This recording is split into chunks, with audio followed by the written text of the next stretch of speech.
morning, guys. What are we at today? Sorry, topsy-turvy camera work there. I am not a producer, but anyway, here we are making videos. Today we have a 2013 Mazda 3, and what the lady has got on is not that, or at least that wasn't a complaint, it's that. 3. Actually just done 2 flashes there, did it?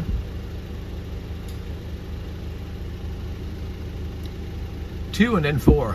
So not that I care about how many flashes are on there. 1, 2, stops, and then 1, 2, 3, 4, 5, 25.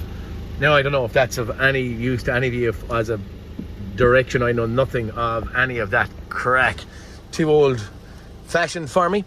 What is our problem anyway? We have, this is coming from 3 or 4 garages. The girl is trying to get an NCT on it, National Car Test in Ireland, and she's after running 4 months past where she was on her NCT date. Now, there's a good friend of mine,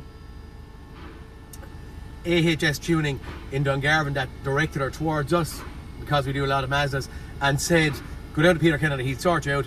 The ordeal has to stop here. It's not that big of a deal. It's an airbag light on. It should be relatively easy. But I'm going to show you where we are at, okay? Maybe I won't show you this. In the immediate, I was on it. This is a screen I was on, but look, I'm just seeing here. Curtain airbag resistance, driver's side, passenger side, 9.99 ohms. That was just me doing a little bit of a fast look in here. But on fault codes, or trouble codes don't actually tell you what's wrong with a car. They're directional based, so they give you a pointer on what or where the car feels the ailment or the problem could be, but they can't tell you if a Mr. Mouse got up at 3 o'clock in the morning and ate a wire, or can't tell you if someone was working on the car primarily to you and done something around and broke a wire or any of that. They can just tell you the circuit that there's a problem in, and hopefully guide the technician in a direction, in theory, to go and fix or find the problem. Now, if I'm giving a glance, I have that, and I have same thing over there, okay? If I look at my fault codes, B2774 A/B or A/C, pillar curtain airbag open circuit. I think it's the same one underneath, is it? So 2778, actually that is a different fault. Just the 2, they're repeated nearly down here with 2 F's after them. So this is the driver's side, this is the driver's side here, and this is the passenger side here. But we have open circuit, it's suggesting on both of our curtain airbags. And then when we were in live data, we just saw a moment ago that we had 9.99 ohms of resistance. First thing that shows up there, actually in red, so it's jumping out at us. The norm for airbags or, you know, airbag circuits is kind of going to be around 2.5 to 3 ohms of resistance. I can see it here on the driver's airbag. 2.7, 2.8, 2.2. See 2.1, 2.2, 2.2.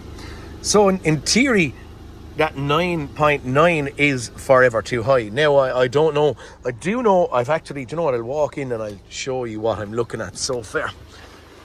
We'll just get in and look at a wiring diagram just for the crack to see what we can see, okay? We're just after jumping in here to my computer. I have looked on auto data and they have 0, okay? So they have nothing whatsoever. So we're into all data at this point in time.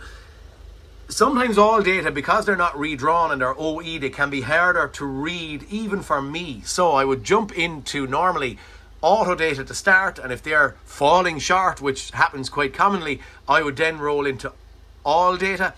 But I do like to have both facilities sitting ready to go for me. Now it is an expense which is approximately €2,000 per year for all data, and the same for auto data.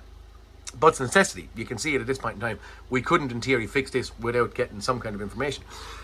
If I go in here, you can see here, driver's side curtain airbag rolling up 1V, 1.5 violet green. Here we have then passenger side curtain airbag 1T, is that orange, and then 1W grey. Okay, so we have our 2 circuits identified. I'm going to try and hold this and just, where's my thing, show another little bit if I can. I'm just scrolling down, maybe to pinpoint a little bit better. I think that's going to be enough for us. So we do, and we know we have communication with the module. We just have a problem with 2 circuits. So those circuits are all we're worried about right now. Showing the center console, so the gear lever is probably sitting somewhere around here. We look in there, we have a safety control module, safety assist system control module sitting just there, okay? So the airbag control module is underneath kind of the center console where you rest your arm on, and then from what we can see, we have, most likely we're going to have 2 wiring harnesses of some sort coming up to the A pillars on the front, and hopefully that's where our problem is going to be. Let's get in, let's take off. Will I walk back out again? It's an older car, but it might be helpful for someone. I'm going to probably start with the immediate. In here will be a little bit harder to get at than here. So I'm going to take off these items here, have a look, see can I see a connection for our curtain airbags, and just go from there. So the easiest point of attack I'm hoping is here. Let's get this disassembled and see what I see. Okay guys, I've taken off that bit of plastic cowling there. Anyway, and what's so funny? I don't know what's anyway, I've no wires there. Okay, so my airbag, which is sitting there somewhat, but I have no wiring for airbags. So I have aerials, but I have nothing for airbags. Now, I also have just gone along and popped off that fairly fast to try and see, could I visually see any wiring harnesses sitting around there? I'm just putting in a bit of rubber with my finger. I didn't see anything. So then I rolled out a little bit just to get in the back, and I kicked a few bits and pieces out of my way into the back to try and see was the wiring harness for the curtain airbags coming up at this side. So I dropped down the seat, and what I did notice, I suppose, in the immediate was I had a chocolate bar and some crisps anyway sitting around there, and then I have the little nibbly nobblies. So some fella is after been having a right crack in here, eating, having a little party I suppose with his banshee bones and his twirl chocolate.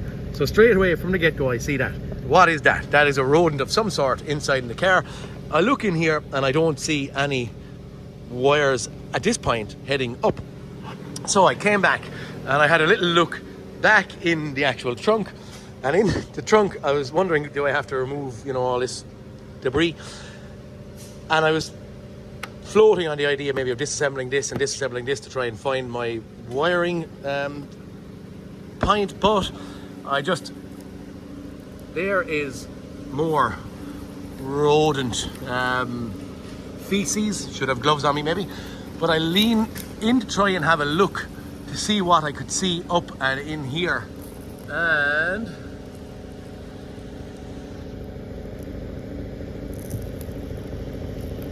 can you see that? 2 little lonely wires sticking out, and I'd actually suggest that it's those wires there, is it? They look very similar, but I think, as I said from the get-go, fault codes, and this is not, I don't know if this is a coincidence or not, but it is a coincidence. Fault codes can't tell you if Mr. Mouse got up at 4 o'clock in the morning and decided, I'm getting into that car and I'm going to have a root around and eat something that's tasty. Wires shouldn't be that tasty, but yet they like eating wires sometimes. So yeah, the long and short of it is, fault codes don't actually fix your problem. There is a advertisement thing going on at present, which I've seen pretty often, about Carly, how to avoid technicians or mechanics taking or stealing or robbing you or whatever they call it. I've never heard such a false advertising campaign in my life. Because I'm a mechanic, I know what's involved. If only, I would love, hand on my heart, if it was that easy, they could just plug in something and figure out what's wrong with your car. Unfortunately, you can't. This, we got the problem found fairly fast, fairly easy. Don't know if I'm going to get authorised for the repair. If I do, lo and behold, we'll go and continue on. If I don't, lo and behold, we've just found a problem, which maybe none of you will incur because it's a mouse. We might get rid of that eye light when I'm in here and I have the scan tool in hand. But for now, yeah, I'll see if I get authorised and we'll see where we're going. If not, I'll close up, and if we do get authorisation, I'll continue on the repair, okay?